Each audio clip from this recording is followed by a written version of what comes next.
Kadirabad cantonment স্যাপার college.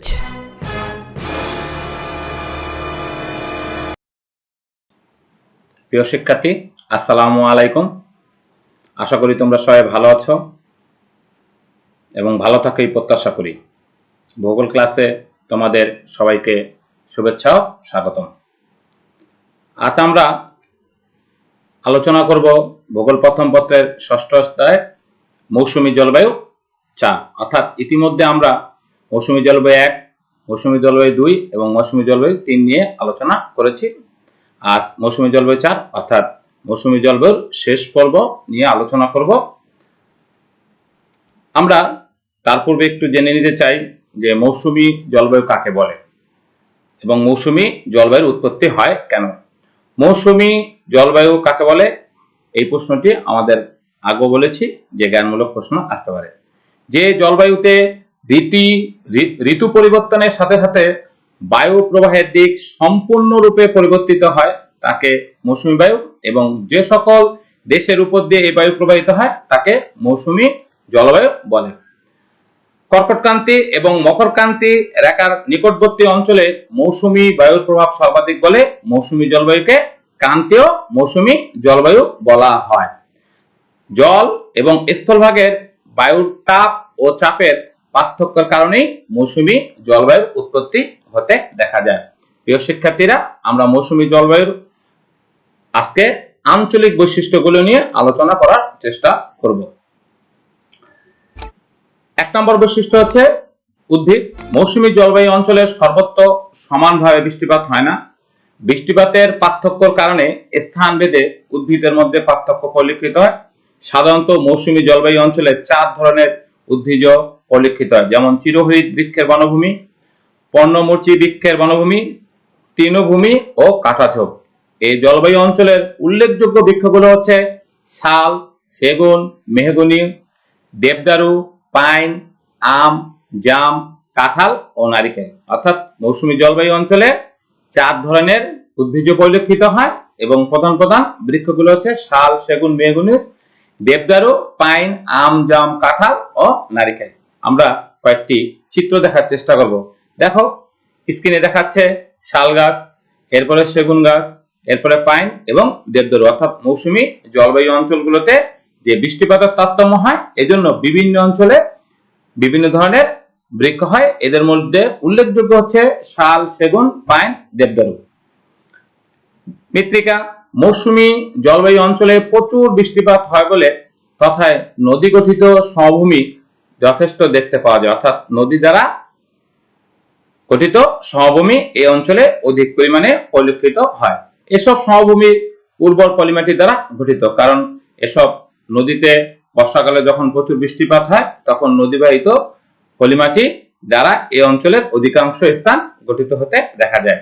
ফলে কৃষিকাজের জন্য এই সকল অঞ্চল খুবই উপযোগী। তবে এই অঞ্চলে কোথাও কোথাও বেলে দোআঁশ, এঁটেল, বেলে, পাথুরিয়া প্রভৃতি মৃত্তিকাও দেখা যায়। অর্থাৎ কিছু কিছু স্থানে এ সকল মৃত্তিকা পরিলক্ষিত হয়। তবে মৌসুমী জলবায়ু অঞ্চলের অধিকাংশ স্থানে পলিমাটি দ্বারা গঠিত উর্বর মৃত্তিকা পরিলক্ষিত হয়, যা কৃষিকাজের জন্য বিশেষ উপযোগী। এরপরে রয়েছে আমাদের কৃষিকাজ। যেহেতু মৌসুমী জলবায়ু অঞ্চলের মৃত্তিকা অনেক উর্বর, সেহেতু মৌসুমী জলবায়ু অঞ্চলে কৃষিকাজ ব্যাপক প্রসার লাভ করেছে। এই অঞ্চলের অন্যতম প্রধান ফসল হচ্ছে ধান। এছাড়া গম, বাজরা, ভুট্টা, ডাল ও আখ প্রচুর পরিমাণে হয়ে থাকে। অর্থকরী ফসলের মধ্যে তামাক, নীল, পাট, কার্পাস, রবার, তেলবীজ, কফি ও রেশম বিশেষভাবে উল্লেখযোগ্য। অল্প পরিশ্রমে এখানে অধিক ফসল উৎপন্ন হয় বলে এই জলবায়ু অঞ্চলকে বর্ধিষ্ণু অঞ্চল বলা হয়ে থাকে। প্রিয় শিক্ষার্থীরা, আমাদের এই প্রশ্নটি আসতে পারে। অর্থাৎ মৌসুমী জলবায়ু অঞ্চলে প্রচুর পরিমাণ উর্বর মৃত্তিকা দেখা যায়, অধিকাংশ স্থানেই উর্বর মৃত্তিকা দ্বারা গঠিত। এই জন্য এই অঞ্চলে অল্প পরিশ্রমে অধিক ফসল উৎপন্ন হয়ে থাকে। এই প্রশ্নটি আমাদের পরীক্ষায় আসার সম্ভাবনা রয়েছে। এরপরে আমরা কিছু চিত্র দেখব। দেখো, ধান, বাজরা, ডাল, ভুট্টা, আমরা এই সকল কৃষিজ দ্রব্য অর্থাৎ পণ্যগুলোর সাথে আমরা প্রায় পরিচিত, কারণ বাংলাদেশে এ সকল কৃষিজ পণ্য প্রচুর পরিমাণে উৎপাদিত হয়ে থাকে। এরপরে আমাদের রয়েছে মৌসুমী জলবায়ু অঞ্চলের জীবজন্তু। এই অঞ্চলে গৃহপালিত পশুর মধ্যে গরু, মহিষ, ছাগল, ভেড়া, ঘোড়া ইত্যাদি দেখা যায়। বন্য জীবজন্তুর মধ্যে হাতি, ঘোড়া, সিংহ, বাঘ, গন্ডার, হরিণ, ভল্লুক ইত্যাদি দেখা যায়। অর্থাৎ এ সকল প্রাণীগুলো মৌসুমী জলবায়ু অঞ্চলে সচরাচর আমরা দেখে থাকি। আমরা বেশ কিছু স্ক্রিনে ছবি দেখতে পাচ্ছি।